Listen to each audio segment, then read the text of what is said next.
collègues, nous lançons aujourd'hui l'étude de la délégation sénatoriale aux Outre-mer sur la lutte contre la vie chère que nous avons mis au programme de nos activités pour la saison parlementaire 2024-2025. La vie chère est l'une des principales causes des explosions sociales dans les Outre-mer, et ceci de manière récurrente. Les récents événements en Martinique en sont l'illustration.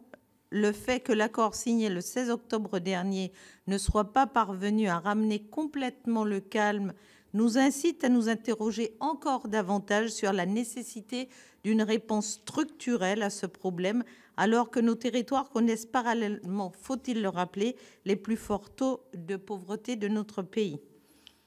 Pour notre première audition, nous avons convié M. Christophe Girardier, auteur de plusieurs rapports sur le marché de la distribution de détail, afin de nous aider à mieux identifier les facteurs de la vie chère sur les produits du quotidien dans nos Outre-mer. Nous vous remercions vivement, M. Girardier, pour votre disponibilité pour dresser le panorama général de cette problématique cruciale. Vous avez réalisé plusieurs études sur ce sujet, notamment pour l'Observatoire des prix, des revenus et des marges de La Réunion. Vous avez également été auditionné en 2023 par la commission d'enquête sur le coût de la vie dans les collectivités territoriales de l'Assemblée nationale et par la délégation aux Outre-mer du Conseil économique, social et environnemental, lesquels ont formulé des pistes intéressantes sur le coût de la vie dans les Outre-mer que nous pourrions approfondir. Nous souhaitons en effet nous appuyer sur les travaux et les propositions déjà disponibles afin d'avancer de manière assez rapide et pouvoir répondre aux inquiétudes légitimes de nos concitoyens, mais dans une optique plus opérationnelle. Pour cette audition, nous vous avons adressé un questionnaire sur lequel vous pourrez vous appuyer pour votre exposé liminaire. Puis je donnerai la parole aux rapporteurs, à nos collègues qui vous adresseront leurs questions.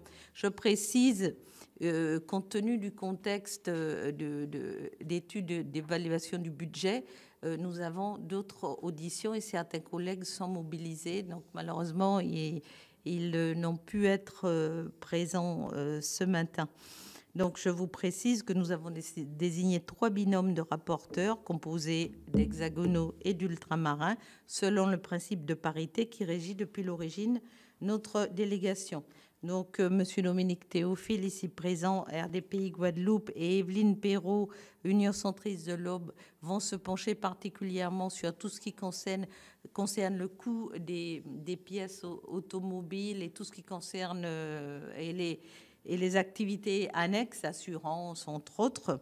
Madame Jocelyne Guidez de l'Union centriste, sénatrice de l'Essonne, et Thévaro Fritsch, RDPI, sénateur de Polynésie, se concentreront sur tout ce qui est aussi fret maritime, aérien et aussi une partie assurantielle.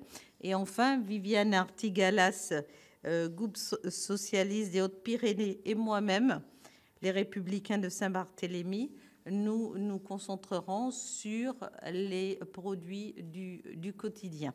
Donc, je vous laisse la parole.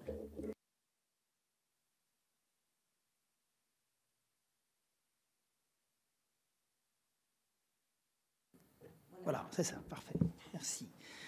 Bien, Madame la Présidente, Mesdames et Messieurs les sénateurs et sénatrices, je vous remercie en tout cas de vous intéresser à mes travaux. Et évidemment, je suis très heureux de pouvoir partager mes réflexions sur l'outre-mer. Alors, je précise que je ne suis pas un compatriote ultramarin, mais à travers mes études, j'ai eu la chance de connaître certains territoires d'outre-mer, et j'ai appris à les connaître et à les aimer d'ailleurs. Et je m'y suis rendu souvent, en particulier dans 2 d'entre eux, La Réunion et Mayotte. Je ne me suis pas rendu en Martinique, hélas, mais j'ai beaucoup étudié la situation, donc je pourrais... vous m'avez posé 2 questions sur ce sujet, je m'efforcerai de répondre parce que j'ai suivi de très près les négociations, notamment sur ce qui s'est passé dans les mouvements en Martinique, qui malheureusement ne m'ont pas beaucoup surpris. Alors, je suis d'autant plus heureux d'être devant vous, et sans flagornerie, je connais le sérieux et la sérénité du Sénat, y compris dans ses études, ses enquêtes. Alors je sais que ce n'est pas une commission d'enquête, c'est la délégation aux Outre-mer, mais je suis très heureux de vous partager, non pas des convictions, mais des observations qui, hélas, on va dire, alimentent mes rapports. J'en ai fait 5 dans l'Outre-mer, hein, ou 6 même. Et je dois vous dire, et encore une fois sans provocation, qu'il m'arrive de penser que des décisions importantes doivent être prises. Et hélas, le nouveau conflit à la Martinique illustre une situation de tension avec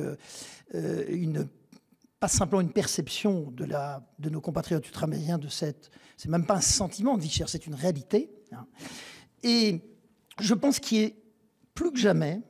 les législateurs que vous êtes doivent intervenir quand des situations économiques que je crois connaître un peu se détériorent à ce point avec des excès, et Dieu sait qu'il y en a beaucoup. Je pense que la représentation nationale et les législateurs doivent légiférer.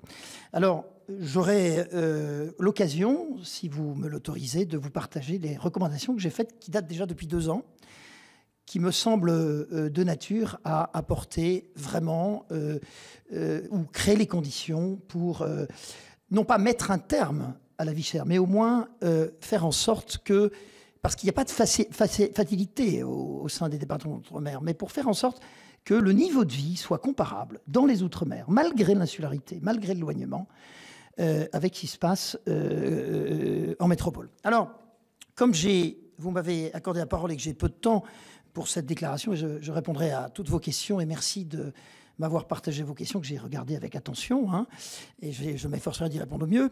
Mais d'abord, je voudrais tout de suite commencer cette intervention en vous invitant à ne pas rester sur ce sujet de la vie chère, sur ce que j'appellerais l'écume des vagues. Hein. Et malheureusement, vous n'êtes pas aidés par différents acteurs que je ne citerai pas, qui souvent vous envoient dans une voie qui me paraît secondaire ou de garage. Et je voudrais tout de suite commencer par cela, parce que pour moi, c'est une vérité scientifique et pas une conviction.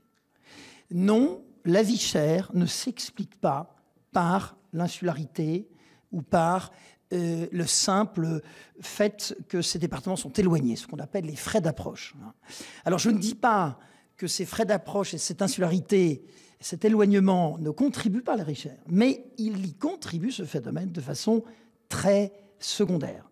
Mes rapports montrent que si on prend un produit à 10 €, n'est-ce pas, eh bien, il faut considérer que 5 à 7% de ce produit peut s'expliquer, peut se justifier par l'éloignement. Seulement. Et alors, ce qui est terrible, et je dois vous dire que le dernier rapport que j'ai fait, l'étude que l'INSEE a publiée il y a maintenant à peu près 10 mois, qui est terrible pour nos compatriotes ultramarins, qui est cette étude très bien faite d'ailleurs par l'INSEE, qui compare le panier des produits en Outre-mer et en métropole. Et vous le savez, il y a un chiffre qui n'a pas été suffisamment évoqué, mais je vais vous donner le premier chiffre que tout le monde connaît. Si on regarde le différentiel du panier moyen des courses alimentaires, enfin les courses généralistes de nos compatriotes ultramarins, si je prends la Réunion par exemple, ce différentiel est en moyenne, est de 37%. À la Martinique, il est de 40%. À la Guadeloupe, de 42%. Et c'est une moyenne. Hein. Vous savez, quand je fais des interventions dans les écoles, je rappelle que la moyenne, hein, c'est important, mais c'est trompeur. Vous savez, quand vous avez la tête dans un four et les pieds dans le bac à glace, en moyenne, vous êtes bien. Donc, quand vous avez 40% en moyenne, ça veut dire que vous avez des extrêmes énormes. Avec ce sentiment, et d'ailleurs, quand vous dites à beaucoup de Réunionnais ou de Martiniquais 40%, ils disent « mais non, c'est beaucoup plus ». Ben oui, c'est la moyenne. Mais ce qu'on vous a peu commenté, et que je regardais par respect pour vous et pour préparer cela, l'INSEE rapporte que ces études, qu'on appelle l'étude spatiale, de comparaison des prix, métropole outre-mer, est faite à peu près tous les 5 ans. Et si on compare ce différentiel en 2015, l'étude dont je viens de vous parler date de 2022, à La Réunion, cet écart n'était que de moins de 30%. Et alors, ce qui est intéressant, c'est qu'il y a un phénomène pour les sénatrices ou sénateurs de La Réunion. À La Réunion, cet écart a augmenté de 30%. Alors même qu'à la Martinique, il est déjà très élevé, mais il est resté, l'augmentation est de l'ordre de 5%. C'est quand même important. Et entre-temps, et vous allez voir pourquoi je vous dis ça, entre-temps, à La Réunion, il s'est passé juste un petit détail. Un groupe déjà dominant dans beaucoup d'outre-mer, le groupe GBH, a pris le contrôle de numéro 1 de la distribution, passant sa part de marché dans la distribution alimentaire, comme par hasard, de 17% à 37%. Vous voyez? Donc, alors, il faut savoir raison garder. Vous savez, en économie, je fais beaucoup d'études, il faut être prudent. Mais pour moi, il n'y a pas de hasard. Hein. En 5 ans, de 2015 à 2022, le différentiel de prix Métropole Réunion augmente de 30%, il passe à 37%. Et entre-temps, il y a une opération de concentration dans un marché qui était déjà très concentré. Donc, je vous rappelle ça. Hein. Et alors, si on veut aller encore plus loin, même s'il faut relativiser ça, l'INSEE fait une étude sur l'inflation.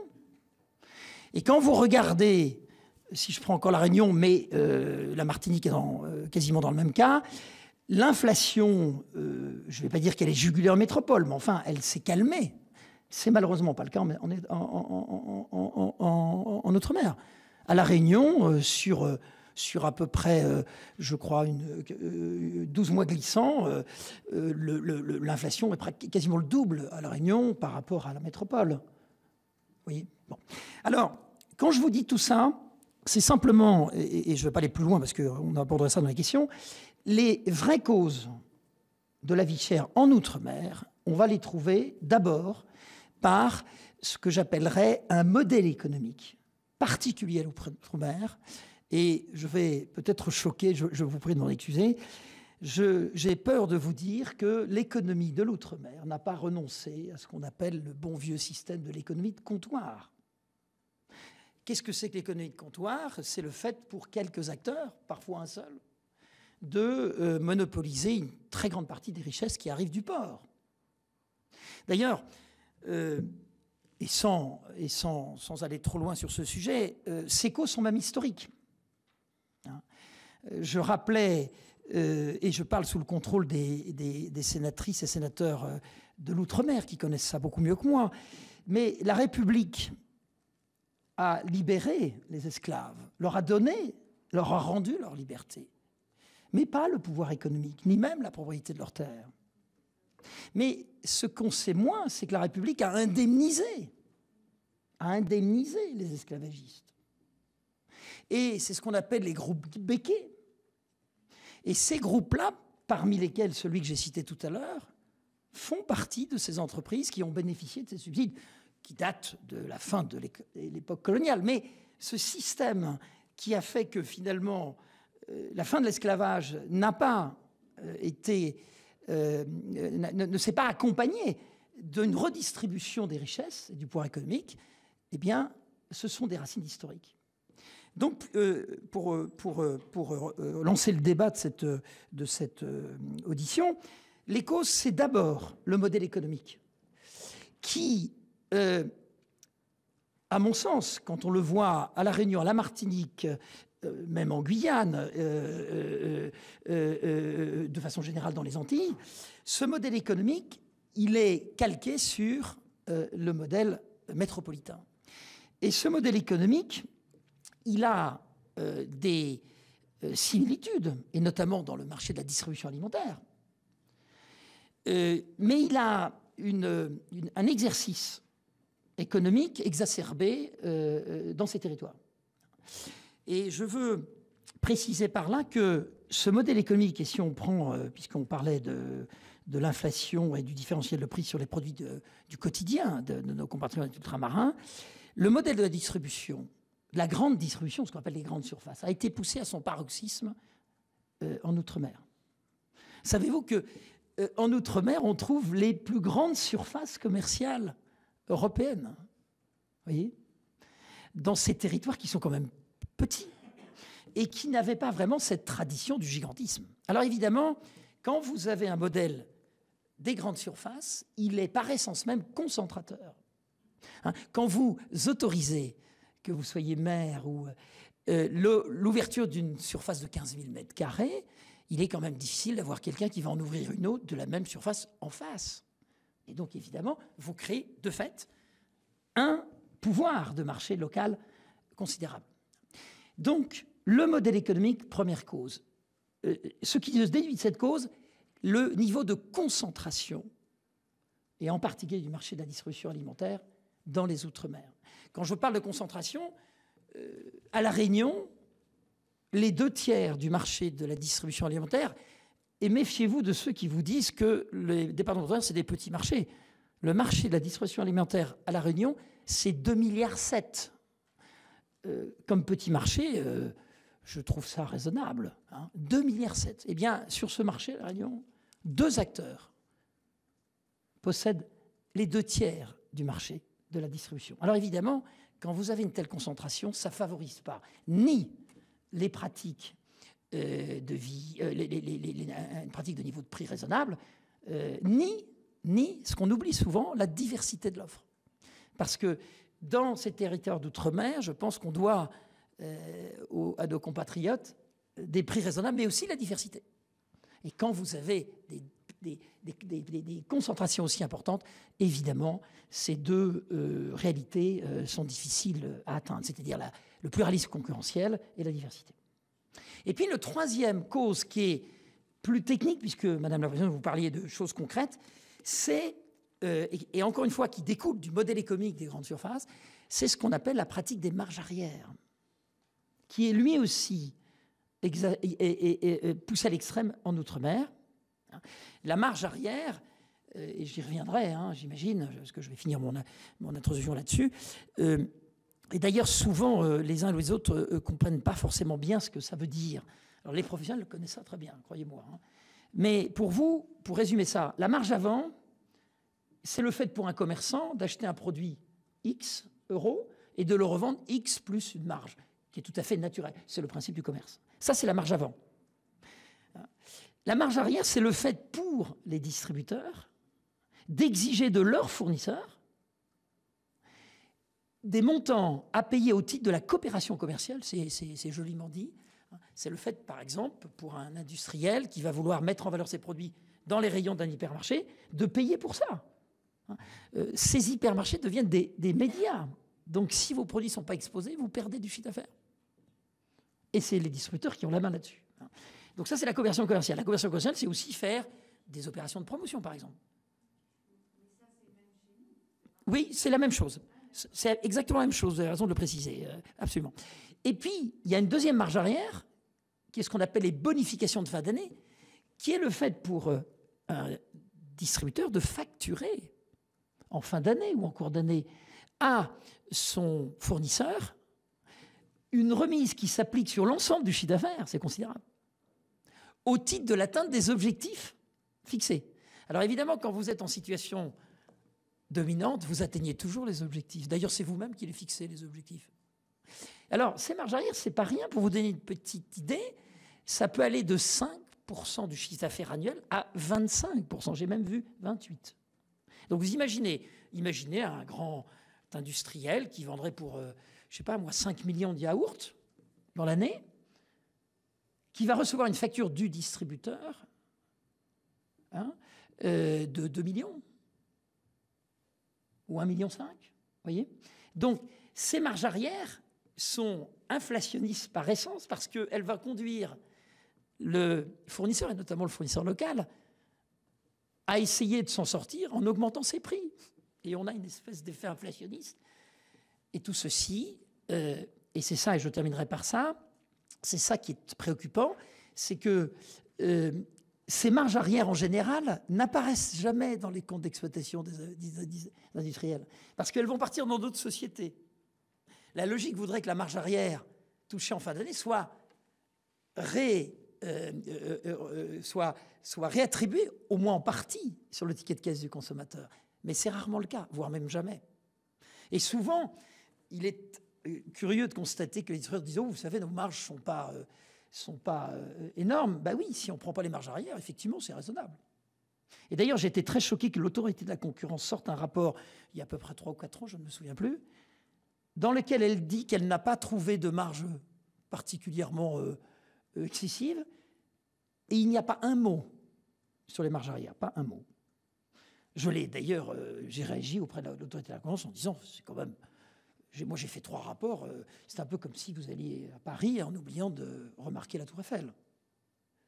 Voilà, donc concentration des, modèle économique, concentration des marchés, on va dire exercice abusif, enfin on va dire excessif des marges arrière. Et j'en rajouterai un dernier point qui est important, qui est un facteur très important, qui est le facteur de la structuration conglomérale des groupes qu'on trouve en Outre-mer. En Outre-mer, vous n'avez pas simplement des acteurs présents dans la distribution. Si je prends le groupe que j'évoquais tout à l'heure, donc le groupe GBH, aux Antilles ou à La Réunion, le groupe GBH possède l'exercice de la marque Carrefour, mais il a aussi l'exercice de la marque Decathlon, de la marque Monsieur Bricolage. Il possède la carte de distribution exclusive de beaucoup de marques automobiles, mais également de marques de location de voitures, de vente de camions, de vente de pièces détachées. Il possède l'une des plus grandes usines de yaourts, et c'est la même chose. Ce groupe est présent dans la production. On appelle ça une structure conglomérale avec une présence en amont et en aval des marchés. Alors cette structure fait que vous avez le même acteur que vous allez trouver dans le magasin, dans la production, et voire même, ces groupes vont même concentrer, c'est ce qui s'est passé malheureusement à La Réunion, où ils sont en général les représentants de grands industriels internationaux, c'est ce qu'on appelle les contrats de distribution, qui sont gérés par des filiales, et ce sont les mêmes distributeurs qui possèdent ces filiales qui représentent les industriels, et vous imaginez le pouvoir de marché que ça leur donne, de pouvoir décider de l'importance qu'on va donner au linéaire de telle ou telle marque, qui est un facteur majeur pour le chiffre d'affaires des industriels, notamment des industriels locaux. Donc voilà, rester sur l'écume des vagues, ce serait simplement dire, bon, on va toucher à l'octroi de mer, j'y reviendrai, hein, on va toucher à la TVA et on va régler le problème. Je ne remets pas en cause la bonne volonté de la collectivité territoriale de Martinique, mais je suis consterné de voir que cet accord se fonde sur une analyse qui n'est pas la bonne. Et cet accord agit sur 2 marqueurs, l'octroi de mer et la TVA. D'ailleurs, je m'étonne que l'État signe un accord pareil avec les problèmes budgétaires auxquels vous êtes confrontés. Ces 2 mesures n'auront aucun impact, ou très marginal. Et c'est la raison pour laquelle probablement le collectif citoyen a refusé de le signer. Hélas, il avait quelques raisons de ne pas le signer. Voilà ce que je voulais vous dire en introduction. J'espère ne pas avoir été trop long. Merci pour votre analyse. Donc, je tiens à rappeler 2 choses. C'est que les travaux que nous allons mener, justement, pour trouver des solutions de fond, parce que vous avez fait état d'une situation qui est quand même assez catastrophique en Martinique et pour laquelle il faut trouver des réponses à court terme, mais elles doivent aussi s'accompagner de réponses à plus long terme, puisque nous connaissons des crises cycliques. Et ce que je dénonce, c'est que l'État a tendance à régler par des mesures d'ordre financier pour gérer l'urgence, mais on ne va pas au fond des choses. Et c'est le but aussi de nos travaux, d'aller vraiment au fond des choses sur ce sujet. Alors, vous avez évoqué l'espace maritime, la distance par rapport à l'Hexagone, puisqu'il faut ajouter que 97,7% des produits qui alimentent le marché ultramarin arrivent de l'Hexagone, mais on n'a pas évoqué l'évolution des caractéristiques, l'évolution des normes et des contraintes liées à la pollution. Et vous avez une taxe qui a été mise en place sur justement le transport de marchandises à travers les océans qui coûtent relativement cher et qui poussent les compagnies dans la CMA-CGM à revoir sa stratégie de verdissement, et particulièrement dans les Antilles actuellement, ce qui ne sera pas sans conséquence sur les tout petits territoires. Donc, peut-on aussi envisager l'approvisionnement dans l'environnement proche? Et pour le faire dans l'environnement proche, il faut aussi s'affranchir des normes européennes qui bloquent justement ces transactions au sein des bassins. Donc c'est aussi l'objet de notre étude sur la coopération régionale que nous avons débutée par le bassin océan Indien, et notamment que nous avons, dont le rapport a été remis le 17 septembre dernier, et qui va se poursuivre avec le bassin océan Atlantique. Mais sans plus attendre, je vais laisser la parole au rapporteur, donc Madame Artigalas. Merci Madame la Présidente, merci de votre présentation et de votre présence aussi. Moi j'avais quelques questions sur effectivement les différences entre les territoires ultramarins. Bon, vous avez donné quelques chiffres qui sont assez similaires, mais quand même un petit peu différents. Est-ce qu'il y a vraiment de vraies différences sur la vie chère, les produits? Est-ce que sur aussi les produits, est-ce que c'est des types de produits qui sont plus touchés par ces différences de prix? Et puis, à quoi est-ce que c'est dû aussi?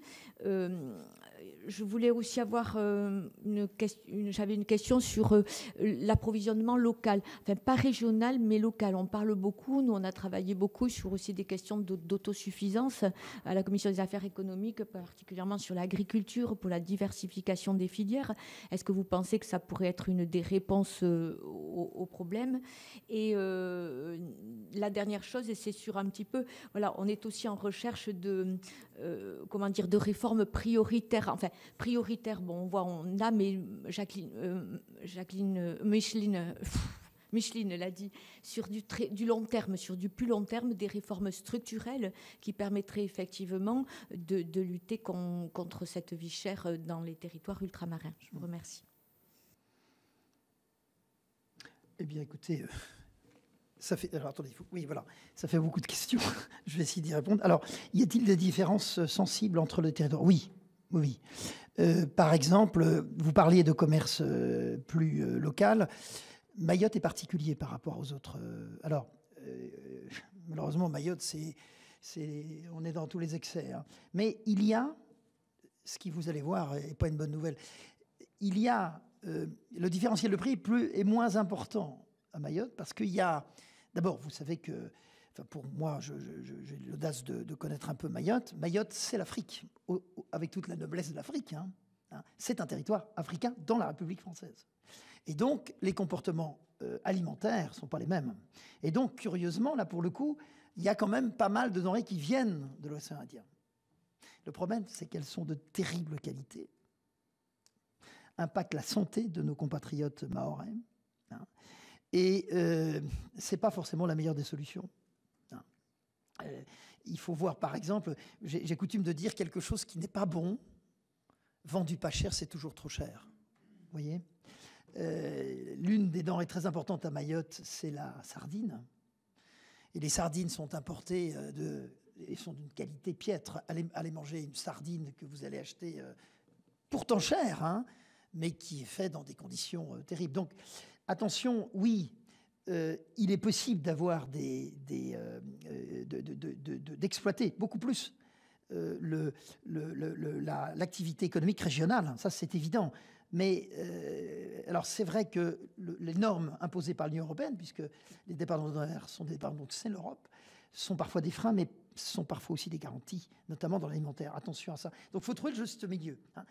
Il faut, parce que par exemple, quand on est à Mayotte, on a Madagascar en face, hein, ou à La Réunion, pas loin. Le marché de Madagascar est très tentant, mais les normes y sont terribles. Donc, il faut vraiment importer des fruits et légumes de Madagascar, c'est compliqué. Mais on peut y arriver, Donc, simplement pour dire... Alors, il y a des différentiels. Je pense que la situation que je décris, Martinique, Guadeloupe, Réunion, et Guyane, c'est à peu près la même chose. Hein. Les problèmes de concentration, vous les trouvez dans quasiment tous les Outre-mer, quasiment tous. Hein. D'ailleurs, le groupe que je citais est dans tous les Outre-mer, avec une part de marché importante. Donc oui, à l'activité régionale, il faut travailler, mais ne croyez pas pour autant que ça va être suffisant. Ce sera mieux que de n'agir que sur l'octroi de mer, je vais y revenir, mais ce ne sera pas suffisant. Et parfois, faire venir, quand vous dites que les denrées viennent de métropole, de l'Hexagone, oui et non, ils viennent du marché européen, souvent. Et donc, ce n'est pas forcément un mal. Le problème, c'est que ce soit le modèle économique on peut importer des très bons produits de loin à des prix tout à fait raisonnables. J'ai pu le démontrer dans un exercice. Alors, puisqu'on parle de régionalité, vous avez posé la question sur la production locale. Alors là, vous avez raison. Et là, je vais vous donner un exemple. Ce sera peut-être la seule bonne nouvelle que je vous donnerai aujourd'hui. Si vous regardez la Réunion, mais on pourrait le faire en Martinique aussi, avec le problème de la dégradation des terres, hein, avec les intrants qui ont beaucoup perturbé le superbe paysage de la Martinique ou de la Guadeloupe. Mais à la Réunion, savez-vous que vous pouvez acheter des fruits et légumes sur les marchés forains, et les Réunionnais pourraient le dire beaucoup mieux que moi, à des prix de l'ordre de 20 à 25% inférieurs aux rayons fruits et légumes de la grande distribution. C'est le seul cas.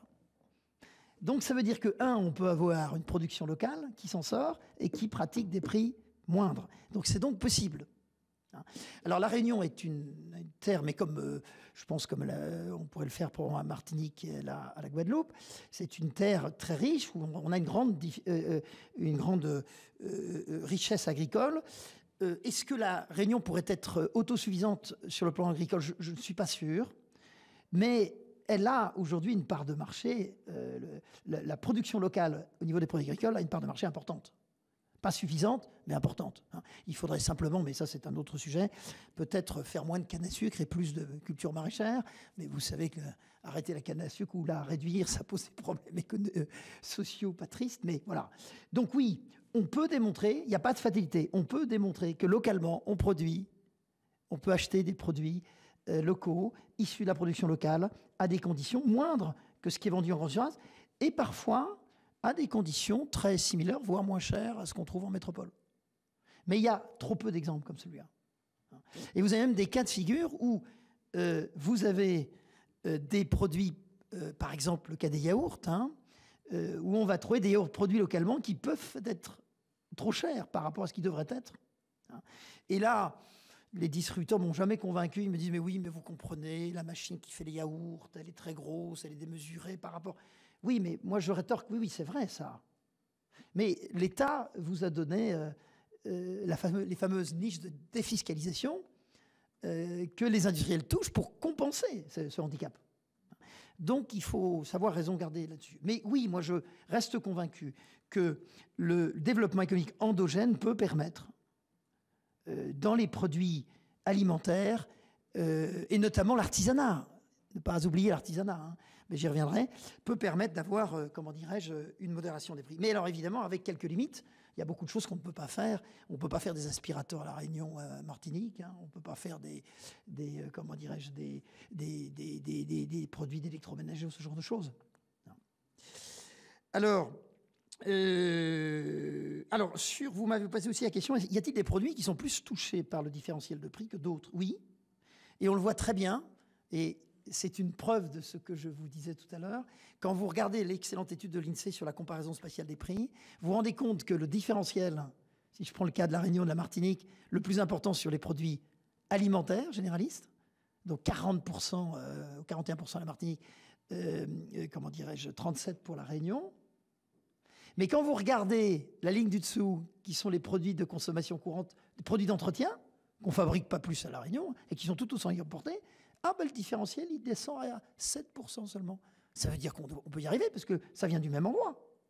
Ça a pris le même bateau. Alors pourquoi on a 40% d'un côté? C'est un peu plus compliqué que ça, mais c'est pour vous dire que vous avez raison. Il y a des produits qui sont plus touchés que d'autres. Par exemple, les produits d'entretien, les produits cosmétiques, entretien de la maison, les détergents ou les gels douche, ce genre de choses. Vous allez trouver que ce différentiel est moindre. Mais encore une fois, ce sont des moyennes. Donc vous allez trouver des cas de figure où c'est très important. Et alors souvent, ça c'est... Oui, produits alimentaires qui sont... Les produits alimentaires sont plus chers. Oui, oui, c'est les produits... Le différentiel de 37% que j'évoquais tout à l'heure, ou de 40% là, porte sur les produits alimentaires. Si on fait la moyenne, elle est moins importante que ça, mais elle est quand même importante. Voilà. Donc oui, tous les produits ne sont pas logés à la même enseigne, c'est le cas de le dire. Et comme ils viennent du même bateau, voire même du même conteneur, on est en droit de s'interroger. Pourquoi diable on n'a pas le même différentiel? Voilà. Alors donc, la partie... alors vous m'avez posé... je crois que j'ai répondu... ah oui, les réformes prioritaires. Alors, je ne sais pas si vous voulez que je les dévoile maintenant, mais c'est peut-être l'occasion. Moi, je pense que, comme je le disais dans mon introduction, dès lors que...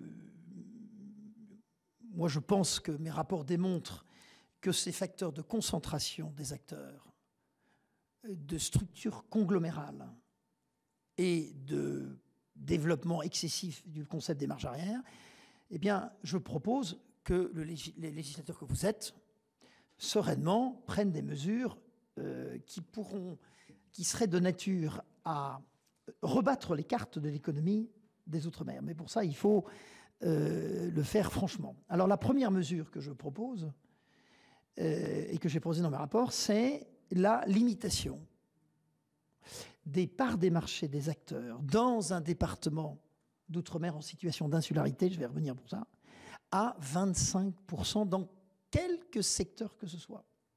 Part de marché en chiffre d'affaires et pas simplement en surface.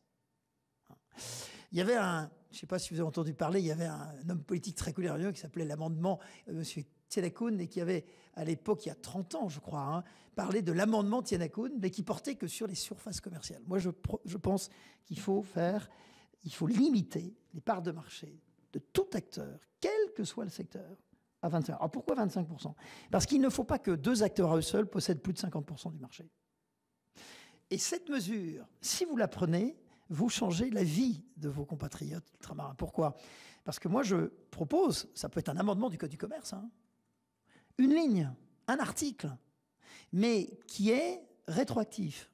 C'est-à-dire que quand si le Parlement décide de cette mesure, du jour au lendemain, il faudra que les groupes qui ont plus de 25% décident de vendre la partie en trop. Et du jour au lendemain, il faudra accompagner ça avec des mesures objectives qui pourraient être faites par les différents observatoires locaux, le PMR par exemple ou d'autres. Du jour au lendemain, vous rebattez les cartes. Deuxième mesure, je pense que toujours dans les départements d'outre-mer en situation d'insularité, il faut interdire la structure verticalisée des groupes et des acteurs économiques. Autrement dit, vous ne pouvez pas être distributeur et également industriel local. C'est l'un ou l'autre. Pour éviter justement ce mélange des genres qui fait qu'un acteur de l'industrie, de la distribution, va favoriser ses produits dont il est le propriétaire au détriment des autres. Chez nous aussi. Pardon? Chez nous aussi, on devrait pouvoir faire ça. En métropole, oui, vous avez raison. Alors j'ai peur que la Commission européenne vous l'interdise, et alors vous allez me dire, elle va l'interdire en Europe. Non, je travaille beaucoup avec la Commission européenne. Non, parce qu'il y a des raisons objectives de le faire. On peut tout à fait convaincre. Au même titre, prenons l'exemple de l'octroi de mer. L'octroi de mer aurait dû être censuré par la Commission. Elle ne l'a pas censuré. Parce que vous avez, quand je dis vous avez expliqué à la Commission européenne qu'il y avait des raisons qui justifiaient. Sachant qu'elle vous a donné un délai, parce qu'il va falloir remettre ça sur la table dans 2 ans, l'octroi de mer. Ouais, voilà. Donc ça, c'est la deuxième mesure que je propose. Alors, ces deux mesures, évidemment, moi, dès que j'en parle, j'ai des hurlements de tous les acteurs économiques, évidemment. Pas tous, d'ailleurs, pas tous. Mais ces deux mesures auraient pour effet de rebattre les cartes, parce que les acteurs économiques se seraient tenus de se libérer. Alors, ils ne pourront pas s'en plaindre. Parce que moi, personne ne peut se blâmer un groupe qui réussit. Si je prends l'exemple du groupe GBH qui fait un chiffre d'affaires de plus de 4 milliards d'euros quand même, l'essentiel, c'est dans les Outre-mer. Donc, il n'est pas normal d'avoir un seul groupe, si vous prenez le cas de La Réunion, qui règne sur 45% des achats du quotidien des Réunionnais. Donc, ces deux mesures permettent de fixer ce cadre. Alors, troisième mesure importante, il faut non pas supprimer les marges arrière, parce que là, pour le coup, les armées de juristes des distributeurs viendraient se plaindre à la commission et vous serez censuré. Il faut les encadrer différemment. Et notamment faire en sorte qu'elles soient transparentes. Vous voyez, si les consommateurs ultramarins voyaient sur leur ticket de caisse, alors prix 15 €, marge arrière 8, vous voyez, ils verraient bien que les marges arrière ne leur sont pas redistribuées. Donc, transparence des marges arrière et encadrement des marges arrière pour éviter ces effets inflationnistes. Quatrième mesure qui me paraît essentielle, il faut proclamer la fin du modèle des très grandes surfaces en Outre-mer. Trop, c'est trop. Moi, je n'en veux pas aux élus locaux, mais je pense qu'il faut qu'ils comprennent que dans leur territoire, donner une autorisation d'exploitation d'un décathlon de 15 000 m², il ne faut plus faire ça.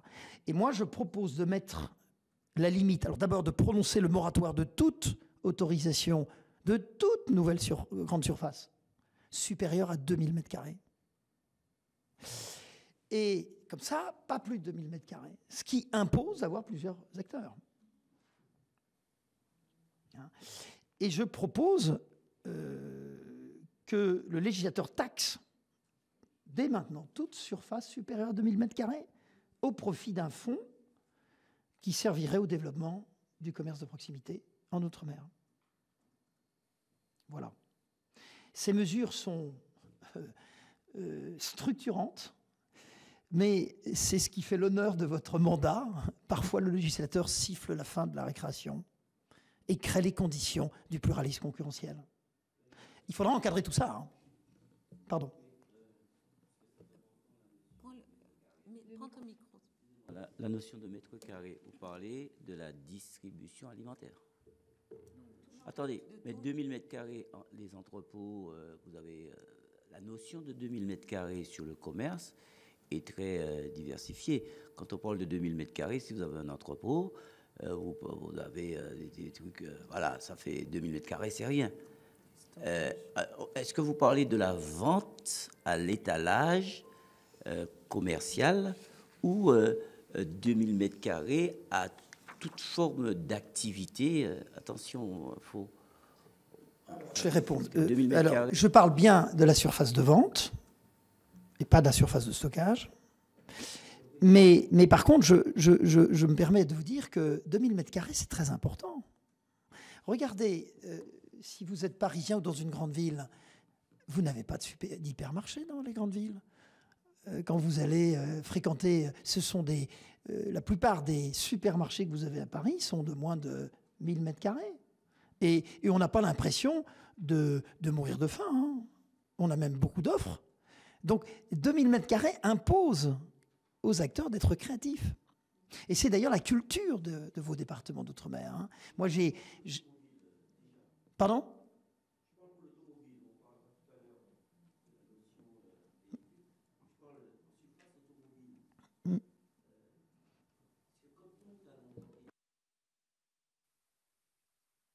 De légiférer là. Voilà, nous devons être précis. Par exemple, je parle des véhicules. Par exemple, les surfaces de véhicules. Il faut qu'on précise les 2000 m², excepté telle chose, puisque en véhicule, 2000 m², quand vous allez parquer des camions ou trucs, c'est rien. Hein? Les zones de mécanisation, de transformation, 2000 m², il faut qu'on soit précis, parce que là, on compte taper sur ça. Il faut qu'on soit très précis.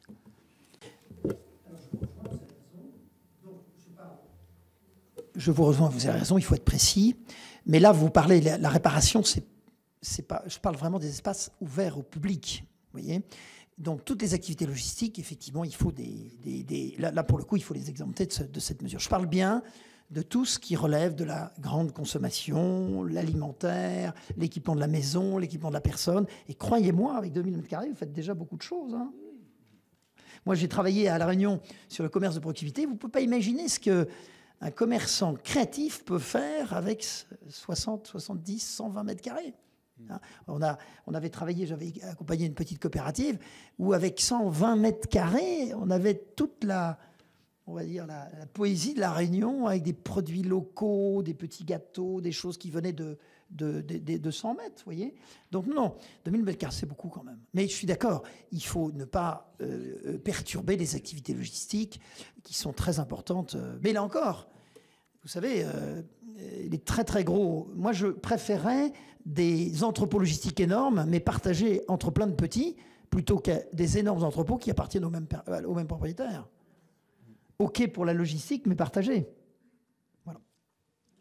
Avant de laisser la parole à Aklim Elouli, j'aimerais revenir sur la notion de produits qui ne seraient pas propres à la consommation. Il ne faut pas oublier que vous avez des accords commerciaux régulés par les normes et des équivalences européennes.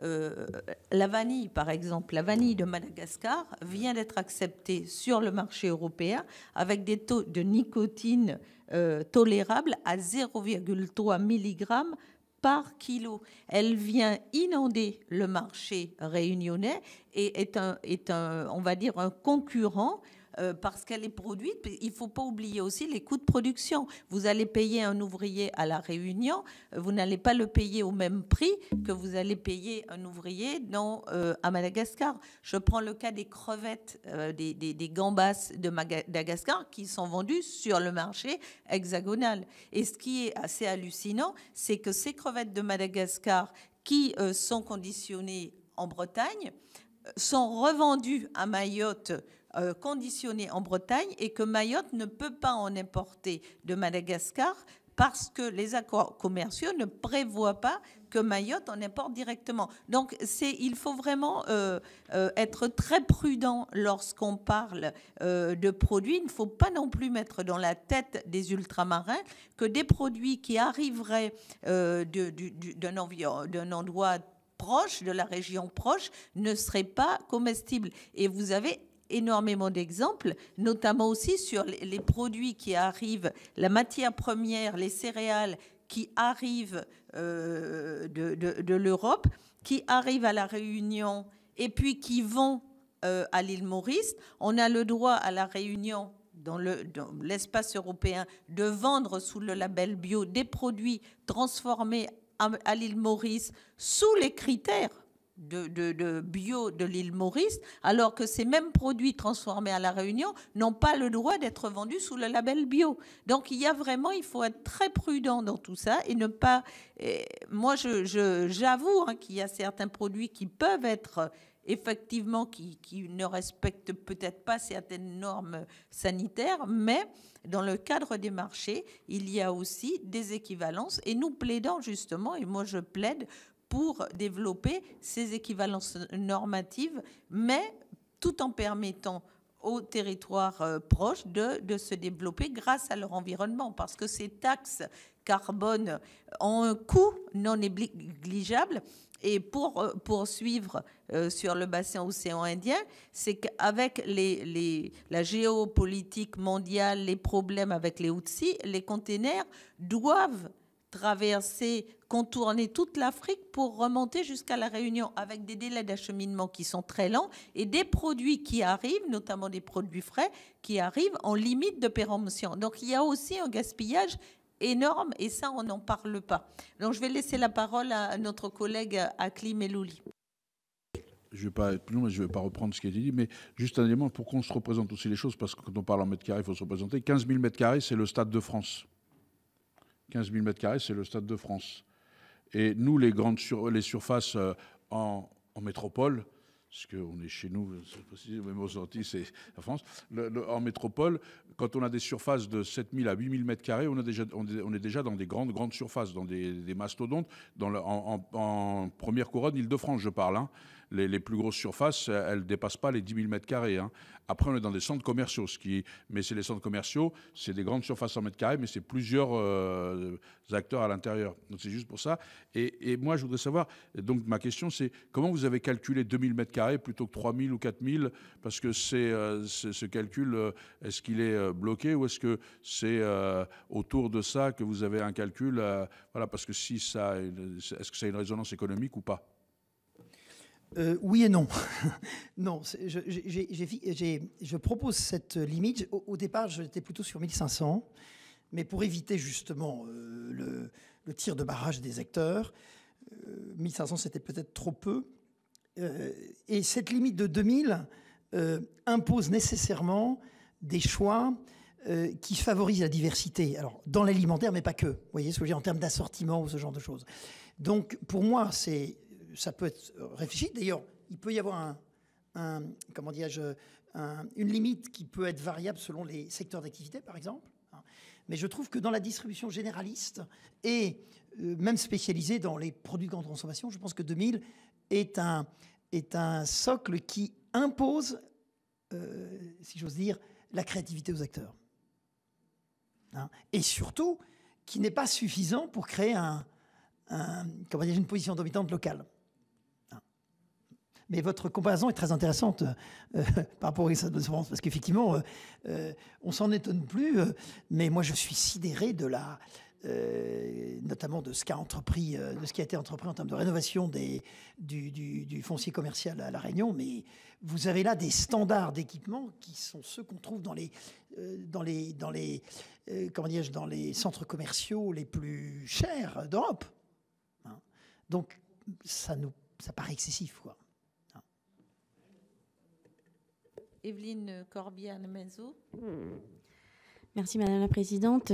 Bonjour et merci pour la présentation que vous venez de faire. Donc, moi, je suis sénatrice de La Réunion et je vous remercie vraiment pour cette analyse fine que vous nous avez faite et les propositions qui sont, somme toute, courageuses, j'ai envie de dire, au vu du passé long de domination en fait de notre marché économique outre-mer. Alors j'avais juste plusieurs questions, mais au fil de votre présentation vous y avez répondu déjà. La question qui me reste encore un peu sur les bras, ce serait celle, toujours sur le sujet de la vie chère, qui est un sujet régulièrement évoqué dans nos collectivités, et dernièrement, le 7 novembre, en assemblée plénière du Conseil régional, où encore une fois, une motion sur la vie chère a été proposée. Dans cette motion, il était proposé de sanctionner les opérateurs économiques refusant la communication de leurs comptes annuels, puisqu'il apparaît que dans nos textes, les mesures, les sanctions sont dérisoires. On est à 1 500 € ou 3 000 € d'amende en cas de récidive, en cas de non-présentation, non-communication de ces comptes. Je voulais avoir votre avis sur ce sujet. Je ne vous cache pas que mon avis il est déjà assez forgé en la matière, puisque je vis au quotidien l'injustice de la vie chère comme tous mes compatriotes. J'avais un autre sujet sur lequel je voulais quand même attirer votre attention. Il est vrai que sur les marchés forains, les prix sont inférieurs à ce qui est présenté dans les grandes surfaces. Mais le chiffre que vous n'avez pas évoqué, c'est celui de la grande pauvreté à La Réunion. Il y a 37% de la population qui vit en dessous du seuil de la pauvreté. C'est dire que les familles vivent à crédit et que dans ces conditions, on n'a pas d'argent liquide. Et donc, sans monnaie, sans espèces, il n'est pas possible d'aller sur les marchés forains et bénéficier de ces prix qui sont fort intéressants, il est vrai. Du coup, les familles vivent à crédit, s'endettent et font le jeu de la grande distribution qui font les prix. Un autre point, c'est aussi, vous l'avez dit, comme ces grands distributeurs possèdent de larges parts du marché, ils contrôlent aussi, finalement, ils ont la main mise sur la production locale et cette production est aussi captée par la grande distribution et revendue à des prix effectivement prohibitifs en grande surface. Donc il y a aussi, en fait, c'est toute une économie, quand bien même on approche l'autosuffisance alimentaire, on est loin du compte. Et en parallèle, du coup, la production de canne à sucre, l'industrie de la canne à sucre est un peu un rempart pour nos producteurs et nos agriculteurs à La Réunion, puisqu'il faut savoir que la canne à sucre est subventionnée par l'Europe, ce qui n'est pas le cas de la production maraîchère. Donc voilà, c'est juste les choses que je voulais apporter. Vous dire aussi que la limitation des parts de marché des acteurs à 25% de leur chiffre d'affaires, ce serait une mesure qui viendrait rompre radicalement avec l'économie ultramarine postcoloniale héritée de la Compagnie des Indes orientales. Et donc une mesure fort courageuse. Merci à vous. Alors, non, vous avez hélas raison. Alors, effectivement, on ne peut pas analyser pas le sentiment, mais la réalité de la vie chère pour nos compatriotes ultramarins, sans parler des revenus. C'est un autre sujet. Alors, évidemment, avec le sujet de la surrémunération, mais je serai intarissable là-dessus, mais ce n'est pas forcément le lieu, le moment. Alors, pour répondre à votre question, vous avez évidemment raison. Et d'ailleurs, sur la transparence et l'obligation de déclaration des comptes, aucun, quand j'ai fait mes rapports, aucun acteur de la distribution, je les ai tous interrogés, y compris le groupe Ayotte, ne déclare ses comptes. Vous avez voté des lois, enfin pas vous, mais le Parlement, et effectivement préfère, d'ailleurs quand il la paye, payer l'amende ridicule. Alors, mais moi je pense qu'il faut aller plus loin. Alors oui, il faut non seulement, parce que si vous prenez le groupe Ayotte, rien qu'à La Réunion, le groupe Ayotte a 52 entreprises différentes. Je me mets à la place du commissaire aux comptes, ça doit être moi-même, je me suis plongé, quand bien même ils publieraient leurs comptes, on aurait beaucoup de mal à trouver où se trouve la marge arrière. Vous voyez, à quel endroit elle a été facturée. Bon. Et de la remettre au bon endroit. Bon. Donc il faut effectivement imposer, comment dirais-je, la transparence, notamment sur les marges arrière, mais il faut à la fois modifier le code du commerce en expliquant qu'est-ce qu'on doit communiquer, typiquement la distribution. Moi, j'ai pu reconstituer les chiffres d'affaires. Parce qu'en fait, quand j'ai fait mes rapports, j'ai réussi à essayer de convaincre les acteurs de me donner les chiffres d'affaires de leurs magasins. Tous me l'ont fait donner, sauf un, le groupe Ayotte.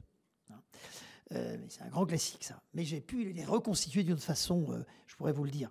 Donc, il faut pas simplement les comptes des entreprises dans lesquelles on peut ne pas voir les choses. Il faut avoir une transparence sur le système des marges arrière.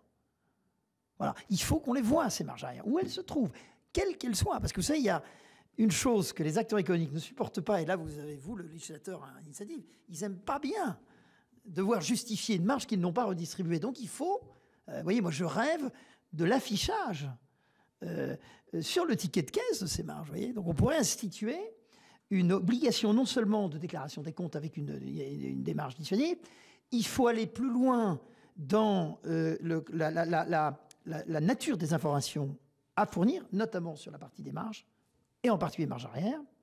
Et il faut surtout donner des pouvoirs d'enquête aux acteurs locaux. Moi, je vais vous le dire, alors je sais que ce n'est pas politiquement correct, mais je suis devant le législateur, donc je me dois de lui dire la vérité, même si on n'est pas dans une commission d'enquête. À plusieurs reprises, mon dernier rapport, que vous avez peut-être vu, Madame la sénatrice, quand j'ai fait mon rapport sur le bilan de l'opération de rachat par le groupe Ayotte de Vendémia, il y a 10 pages, Mesdames et Messieurs les sénateurs et sénatrices, où j'explique des infractions en matière d'atteinte à la concurrence. Ce rapport est public. Je m'étonne que les services du pôle C de l'État à La Réunion n'aient toujours pas enquêté. Donc vous avez là parce que vous avez déjà des lois qui permettraient. Vous voyez, par exemple, j'ai démontré que, en particulier, excusez-moi de le citer, c'est dans mon rapport, il est public, les rapports que j'ai rendus à l'OPMR, où je montre combien le groupe Ayotte qui possède la société Sorelais qui produit les yaourts sous la marque Danone à La Réunion. Il y a un concurrent à La Réunion qui est Silam, qui est le groupe agricole qui produit des yaourts sur la marque Yoplait. Je suis allé mesurer, en utilisant d'ailleurs un jeune réunionnais, que j'ai payé pour qu'il mesure avec son mètre les mètres linéaires. Donc, la production locale de yaourt, et c'est intéressant que vous ayez ça pour ce qui concerne Silam, je parle sous votre contrôle, hein, la marque Yoplait a beaucoup plus de références produits que la marque Danone. Donc, elle a mécaniquement une part de marché plus importante que Danone. Donc, nous sommes allés faire des mesures sur le mètre lunaire accordé à la marque Danone et Yoplait dans tous les magasins, donc Leclerc, Système U, Intermarché, Auchan et Carrefour. Et c'est dans mon rapport, tout ça. Quasiment dans toutes les enseignes, on a 2 tiers, 1 tiers. 2 tiers de linéaire accordé à la marque Yoplait, et 1 tiers pour la marque Danone. Chez Carrefour, c'est l'inverse. C'est l'inverse. Donc vous voyez bien que là, vous avez une infraction et une atteinte caractérisée à la concurrence. Puisque c'est le même acteur qui possède l'usine qui produit les yaourts Danone et qui possède les magasins Carrefour. Le problème, et donc je suis allé voir, et d'ailleurs, les industriels dont je ne citerai pas le nom parce qu'ils ont peur. Hein. D'ailleurs, quand j'ai fait mes entretiens, ça devait être dans un endroit secret. Enfin bref, je ne pouvais pas citer personne pour vous dire Et j'ai calculé, moi, le préjudice de Silam, l'usine locale, n'est-ce pas, de cette distorsion, puisque si Carrefour avait 17% de part de marché avant l'absorption de Vendémia, le préjudice ne porterait que sur 17%, mais là, il porte sur 40% du marché. Donc, vous voyez bien que là, vous avez un producteur local qui est victime d'un comportement qu'on appelle une atteinte à la concurrence. Et donc, ça devrait être relevé par les services de la DGA. Ça ne l'a pas été. Justement, vous avez répondu en partie à la question, c'était sur les OPMR. Est-ce qu'ils jouent bien leur rôle dans chaque outre-mer, puisque vous venez d'évoquer, vous avez remis votre rapport à l'OPMR de la Réunion. Parallèlement aussi, l'autorité de la concurrence et la DGCCRF sont-ils suffisamment efficaces sur ces territoires? Et pour rester à la Réunion, il y a les supermarchés Run Market qui ont été rachetés par un groupe mauricien. A-t-il mis en place des stratégies commerciales différentes et y a-t-il vraiment un différentiel de prix entre les deux enseignes? Alors je vais... vous allez pouvoir voir l'importance d'être indépendant dans ce monde. Hein. Alors, sur votre question sur les OPMR, alors je ne vais pas dire du mal des OPMR, puisque c'est pour eux que j'ai fait ces rapports. Moi, je vais vous dire ce qui pose problème. Le problème de l'OPMR, et vous, le législateur, vous aviez précisé ça dans votre loi qui instaure les OPMR. Vous avez eu, et je ne le fais pas par flagornerie, vous avez eu l'intelligence et la sagesse de confier la responsabilité des OPMR non pas au préfet, mais à la Chambre régionale des comptes. Tous les présidents d'OPMR doivent être des magistrats de la Cour des comptes. Mais malheureusement, et j'ai vécu ça, hein, ça va faire hurler ce que je vais dire, mais je vais vous le dire puisque je suis devant vous. Moi-même, en tant que rapporteur de différents rapports de l'OPMR, on voit bien que c'est le préfet qui décide de tout, y compris quand il demande au rapporteur que je suis de ne pas aborder certaines questions.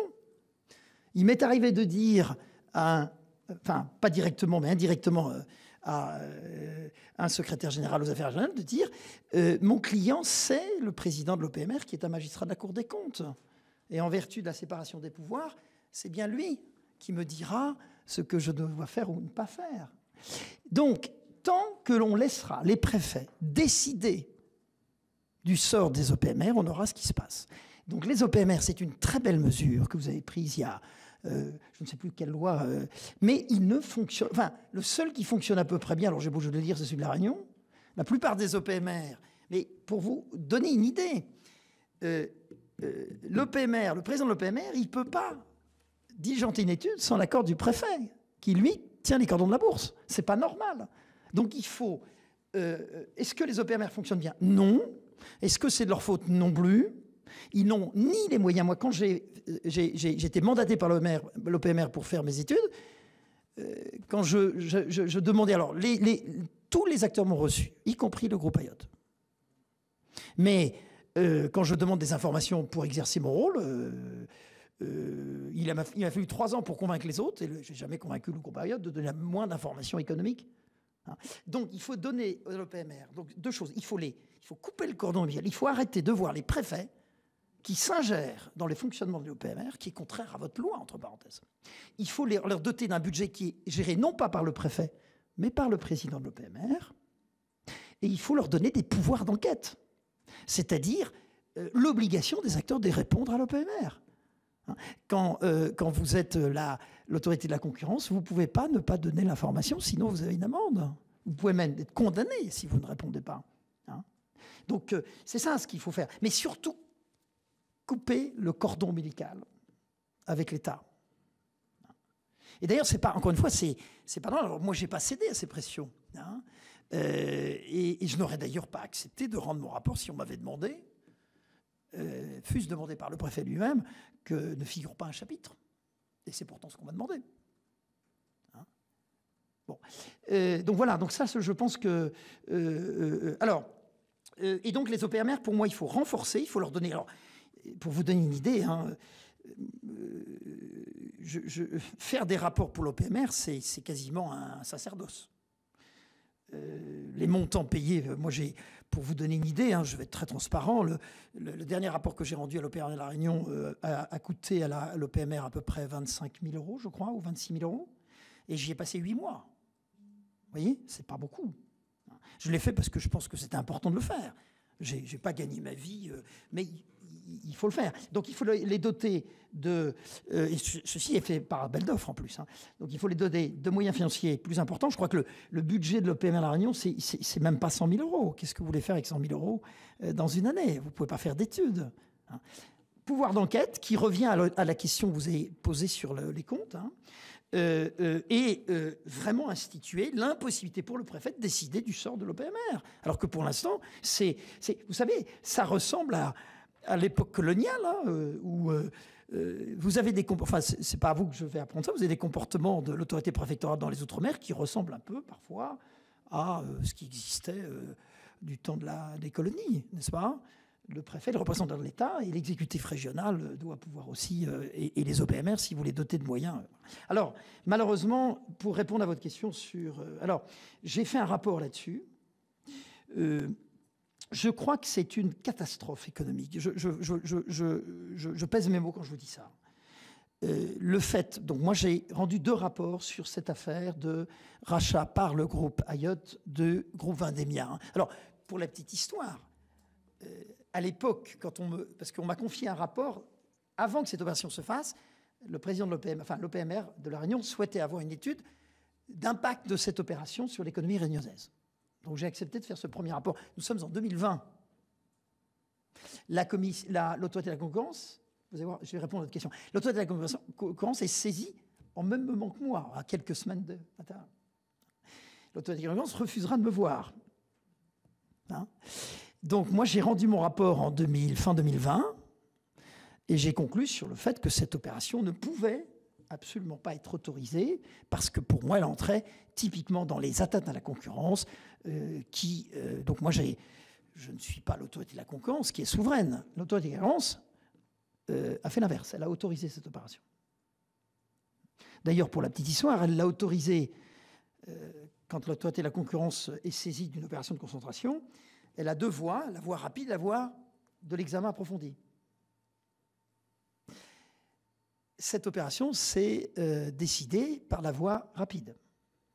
Alors même que tous les élus locaux de l'île, sur ma suggestion, avaient demandé au ministre de l'économie de l'époque, un certain Bruno Le Maire, d'exercer son droit, d'imposer à l'autorité de la concurrence de faire un examen approfondi.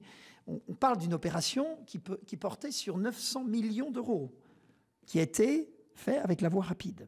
Bon, donc c'est pour vous donner une idée. Donc, moi, j'avais déconseillé cette opération et pour revenir à votre question, puisque pour rappeler les magasins Run Market, Run Market est un acteur qui est né de cette fusion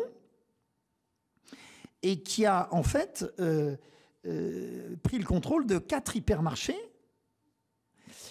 qui était la solution proposée par le groupe Ayotte pour régler les problèmes d'atteinte à la concurrence. Au moment où le groupe Ayotte notifie son opération de rachat de Vendémia, et pour la petite histoire, je n'ai pas fini ma phrase tout à l'heure, imaginez qu'en métropole,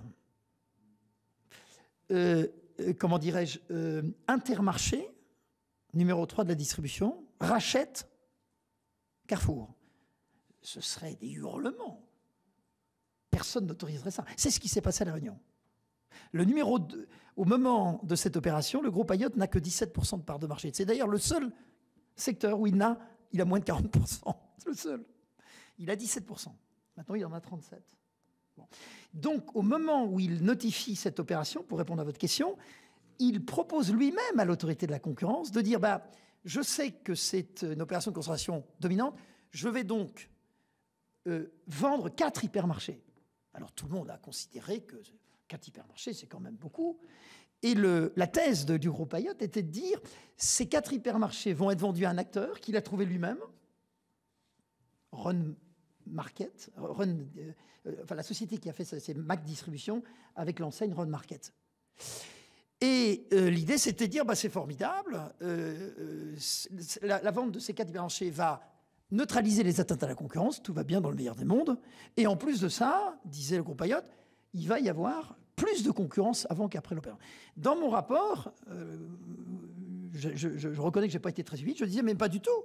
Ces 4 hypermarchés sont ceux dont le groupe Ayotte n'a pas besoin et sont ceux qui seront les plus exposés à la concurrence frontale des 2 futurs leaders, Carrefour et Leclerc. Et j'avais prédit, vous en êtes témoin, Madame la sénatrice, j'avais prévu en 2020 que cette société pourrait disparaître. Et malheureusement, je ne m'étais pas trompé, cette société a connu de très graves difficultés.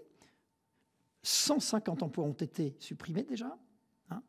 Et Run Market était au bord du dépôt de bilan en 2022, d'accord ? Et j'avais expliqué dans mon rapport de 2020 à l'autorité de la concurrence que qu'est-ce qui allait se passer ? Cet acteur ne serait pas l'acteur qui développerait la concurrence parce qu'il va s'affaiblir et il aurait les plus grandes difficultés quand vous sortez 4 hypermarchés d'un ensemble de 8, que vous déséquilibrez ça sans composante logistique. J'ai dit qu'au contraire de régler le problème de la concentration, cet acteur va connaître de grandes difficultés, son chiffre d'affaires va baisser, au profit de qui ? De l'acteur dominant. Et c'est exactement ce qui s'est passé. Voilà. Donc voilà un exemple où mon rapport, vous pouvez aller le voir, 2020 disait ça. Il s'est passé ça, j'en ai refait un en 2022 à la de l'OPMR pour faire le bilan de l'opération. Et le bilan de l'opération, et là vous avez une atteinte au droit de la concurrence parce que l'autorité de la concurrence ne peut autoriser une opération que si elle neutralise les effets de l'atteinte à la concurrence. Or là, le texte de la décision de l'autorité de la concurrence, c'est de dire c'est la vente de ces 4 hypermarchés qui est à l'origine de ce remède aux atteintes à la concurrence. La réalité, c'est que le remède s'est retourné contre le mal qu'il entendait, auquel il entendait remédier. Et cette société a perdu 45% de son chiffre d'affaires. Au profit de qui ? Du groupe Carrefour, enfin de Ayotte et Leclerc. Et donc, en gros, le système était encore plus concentré avant qu'après. Alors, qu'est-ce qui se passe par rapport à ce que vous dites ? En 2022, la société est au bord du dépôt de bilan. D'ailleurs, elle n'a survécu que par le fait qu'un groupe, tenez-vous bien, parce que ça aussi, il faut que vous sachiez ça, un groupe mauricien, j'ai rien contre les groupes mauriciens, qui a pris le contrôle de Make Distribution possédant Run Market par 40 millions d'abandon de créances publiques. Ce qui, pour moi, est totalement inadmissible. Et ça, on en parlait, 40 millions d'abandon de créances. Je suis sûr que les Réunionnais auraient fait un meilleur usage de ces 40 millions pour développer l'économie locale. Et donc, pour répondre à votre question, Madame la Présidente, eh bien, ces magasins, alors, ils n'ont pas été rachetés, en fait, par le groupe IBEL, le groupe mauricien. Ils ont été plus prudents que ça. Ils ont pris 50% des parts de la société Mac Distribution qui possède ces 4 hypermarchés. Donc, ils pourraient repartir. Et là, je persiste et je signe. Cette société est encore en difficulté, même si elle est maintenant sur le... mais elle est encore en difficulté, alors même que l'État lui a cédé 40 millions d'abandon de créances. Et donc, pour répondre à votre question, est-ce que IBL a changé la stratégie? Eh bien non, Madame la Présidente.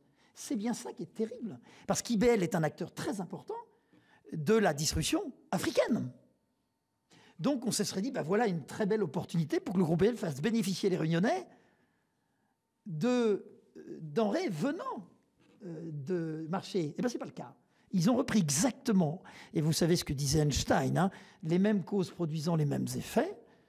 La situation d'Euron Market est toujours en difficulté, le sera de façon structurelle. Mais tout ça avec l'argent public. Donc, vous vous rendez compte de l'excès où on en vient. Je parle devant des représentants, comment dirais-je, du peuple français. L'argent public a servi à un groupe mauricien à reprendre à bas coût une entreprise. Alors même, et j'en avais parlé d'ailleurs avec la présidente de région, Madame Huguette Bello, qui s'était intéressée à mes rapports, et elle m'avait posé la question, est-ce qu'il y a une alternative locale? Oui, il existait l'alternative locale. Mais vous savez pourquoi elle ne s'est pas manifestée? Parce que, à l'époque où ils ont voulu se manifester, ils n'avaient pas anticipé de tels abandons de créances. Donc c'était trop cher pour eux. Et là, je pense que la responsabilité de l'État local,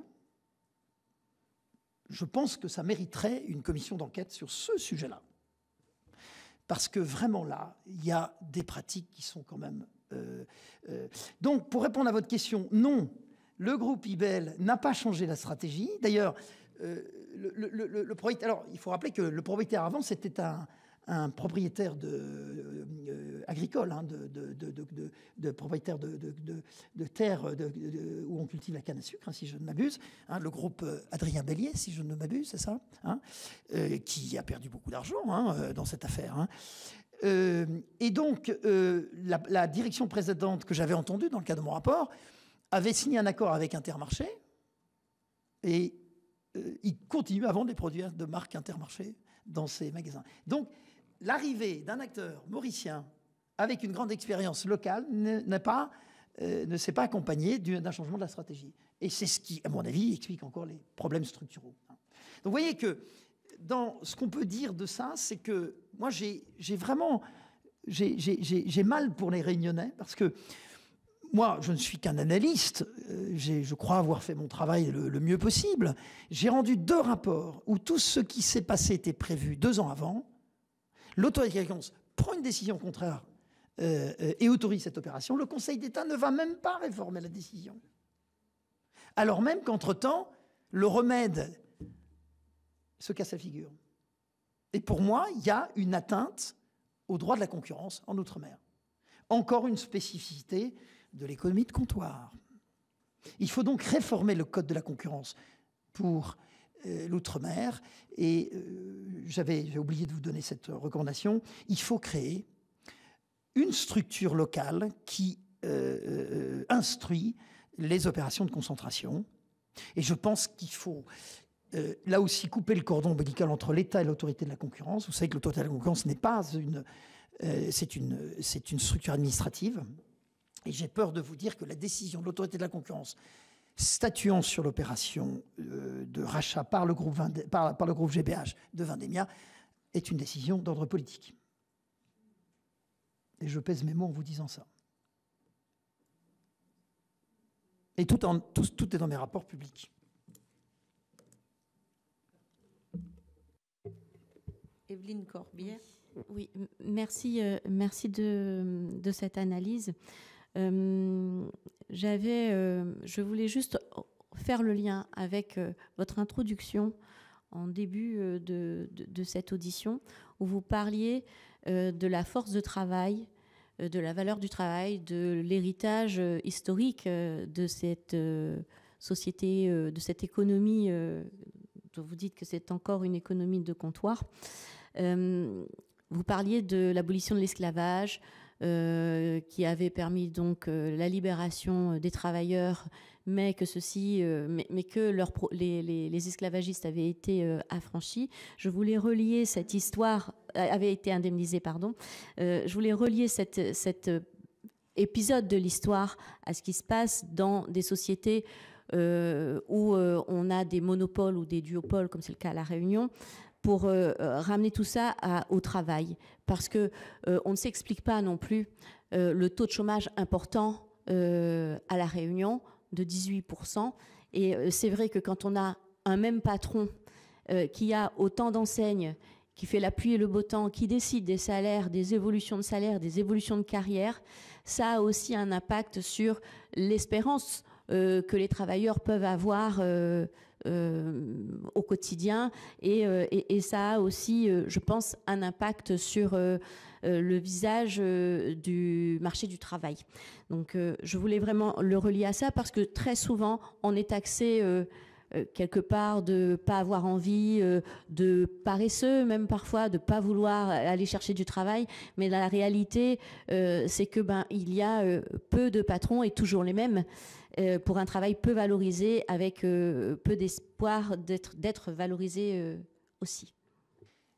Si je puis me permettre, Madame la Présidente, avec votre permission, un commentaire. Vous avez raison.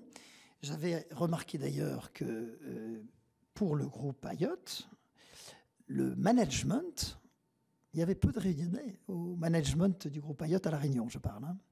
Et alors, je me souviens que à l'époque où j'ai rendu mes rapports, ils ont été très médiatisés. Donc, ça n'a pas été simple pour moi.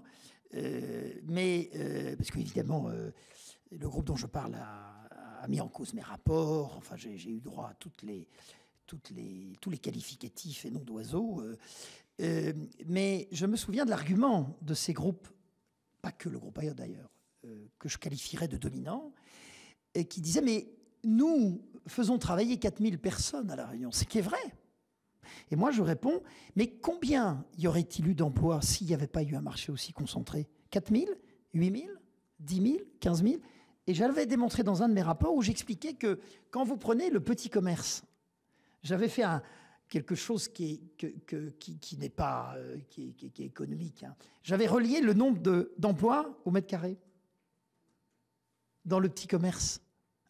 Eh bien, j'avais démontré que pour une personne, pour le même mètre carré dans la grande distribution, on crée 10 emplois dans le petit commerce. Vous voyez?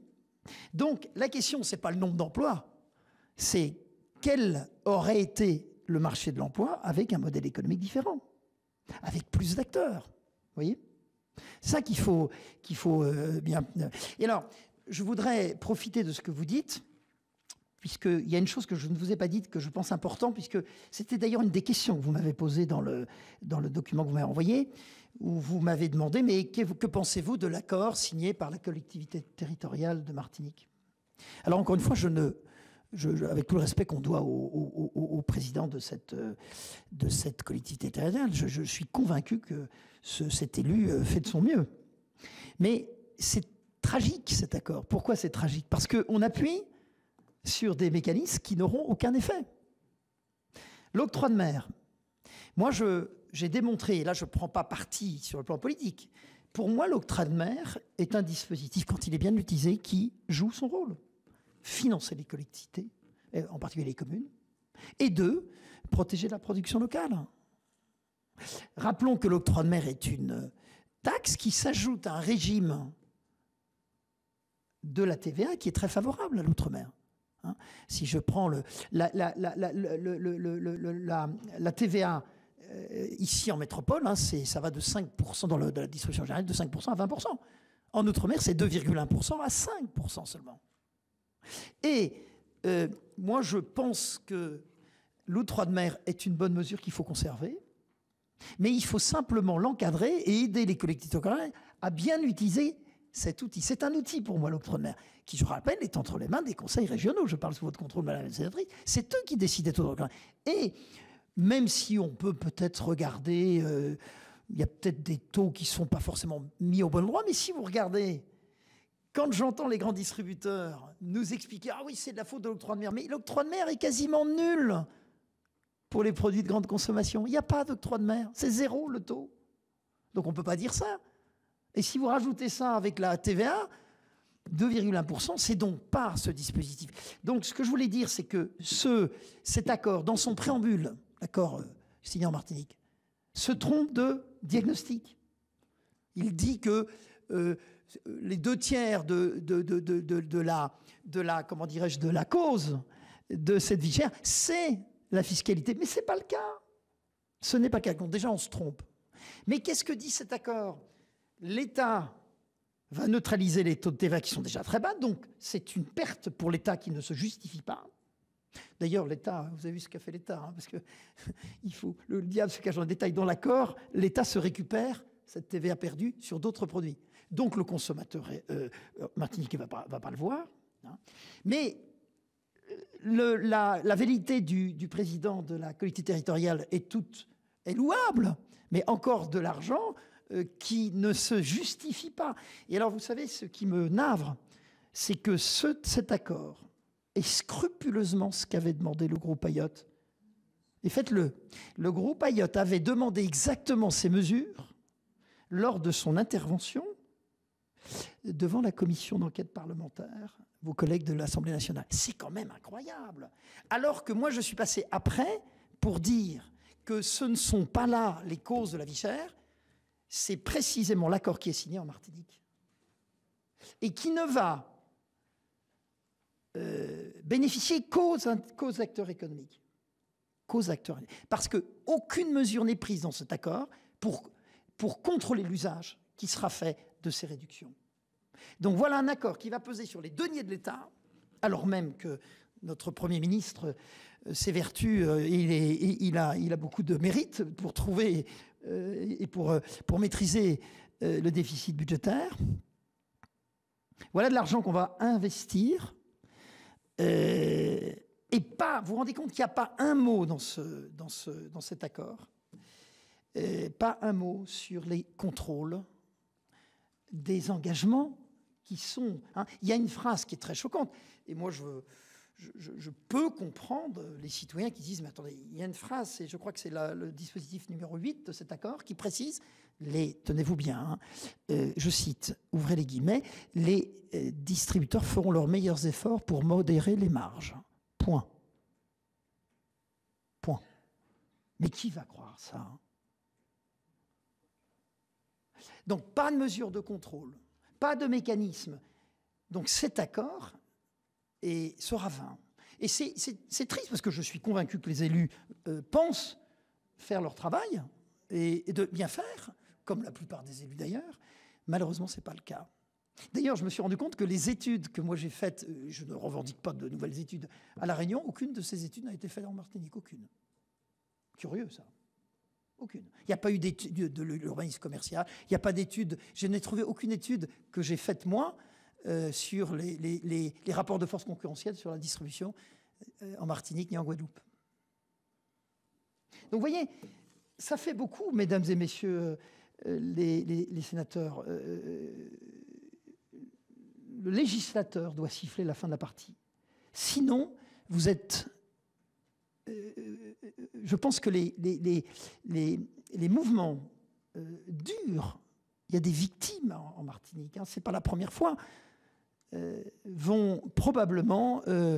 vous allez être confrontés à d'autres crises et dans d'autres départements, parce que trop, c'est trop. Et ça fait des années moi, mes rapports, les premiers qui alertent là-dessus datent de 4 ans. Cette année, à La Réunion, le préfet a annoncé que l'an prochain, le bouclier qualité-prix subirait une augmentation du fait de l'inflation. Il a dit qu'il s'était engagé devant les partenaires à ce que l'année 2024 soit la dernière année avec une augmentation 0. Donc, voilà, on recule pour mieux sauter. Connaissant la problématique des marges arrière, c'est presque insupportable d'entendre ça. Merci pour vos éclairages ce matin. Donc nous entrons vraiment dans le vif du sujet. Nous avons bien noté vos recommandations, notamment tous les travaux sur les marges arrière, la limitation des parts de marché. Enfin, ce sont des propositions que vous faites. Les surfaces de vente aussi, pour les rendre un peu plus à la grandeur, on va à la taille des territoires. Vous avez aussi évoqué l'idée de taxer les grandes surfaces, les OPMR, donc leur donner, on va dire, un peu plus d'autonomie, en leur donnant un budget propre, en leur donnant la possibilité d'avoir un vrai pouvoir d'enquête. Et sur l'octroi de mer, vous plaidez pour garder l'octroi de mer, qui effectivement est une source de recettes assez conséquente pour les collectivités.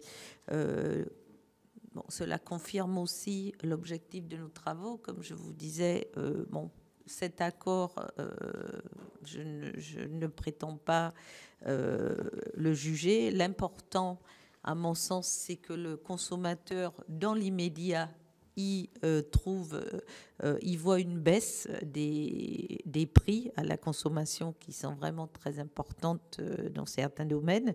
Mais cela nous pousse aussi et nous oblige à travailler sur le fond et engager de vraies réformes structurelles. Et comme vous l'avez dit, c'est le rôle du législateur de proposer, de faire des propositions. Donc nous y attellerons. Et je l'espère que nous arriverons à la fin de ces missions dans plein de domaines, les produits du quotidien, l'automobile, enfin les véhicules, puisque c'est aussi un élément essentiel dans ces territoires qui ne connaissent pas de mobilité vraiment structurée. Donc l'automobile est très importante pour trouver du travail, pour se soigner. Et enfin, nous nous pencherons aussi sur tout ce qui concerne le fret, parce que nous avons aussi des contraintes de plus en plus importantes sur les taxes carburant, les taxes carbone, mais sans tenir compte que les territoires ultramarins ne peuvent pas être reliés par le train, malheureusement, et qu'elles ont des réalités et que nous devons aussi agir en fonction et prendre en considération ces réalités. Donc, nous avons un vaste chantier devant nous, mais nous l'assurerons, comme d'habitude, avec beaucoup de profondeur et beaucoup de détermination. Merci pour votre intervention et nous lirons avec attention tous les rapports que vous avez réalisés sur ce sujet. Eh bien, je vous en remercie beaucoup. Je m'en réjouis.